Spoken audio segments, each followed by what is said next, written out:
Adriana Diaz joins us now from Beijing. Adriana, this is the second missile test this year alone. Is it fair to say that UN sanctions against North Korea simply are not working? Well, Anne-Marie, they're clearly not working well enough. North Korea has been under UN sanctions for decades, particularly to try to thwart its missile program and its nuclear program. And the sanctions just keep getting harsher.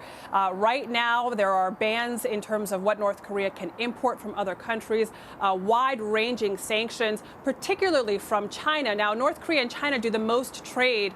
North Korea gets most of its trade from China, particularly China supplies tons of cash into North Korea's economy, really keeping their economy afloat. And just weeks ago, China suspended all coal imports from North Korea. So that really should have given a strong hit to their economy. But their missile program and technology keeps moving forward.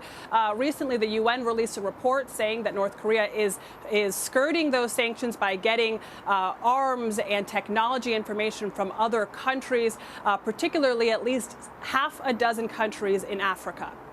So then how are other countries in the region reacting to this? Well, the reactions were swift and wide-ranging. The U.S., South Korea, Japan all condemned the missile test almost immediately after it happened. China also spoke out against North Korea. Now, this is key because China really holds the keys to this issue. China is really propping up the North Korean regime because of its trade. It still provides North Korea with almost all of its oil. So if China chose to go as far as to cut off that oil, the regime in North Korea could possibly collapse. Now, China is in a tough position because they're trying to push North Korea to stop developing nuclear weapons, to stop its missile program, but they don't want to push them too far or too harshly.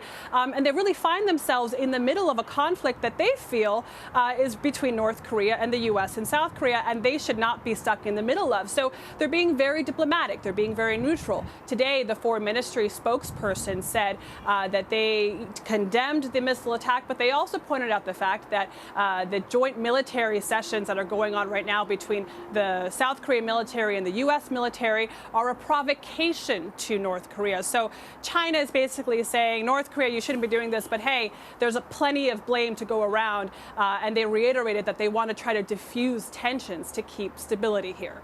All right, Adriana Diaz from Beijing. Thank you so much, Adriana.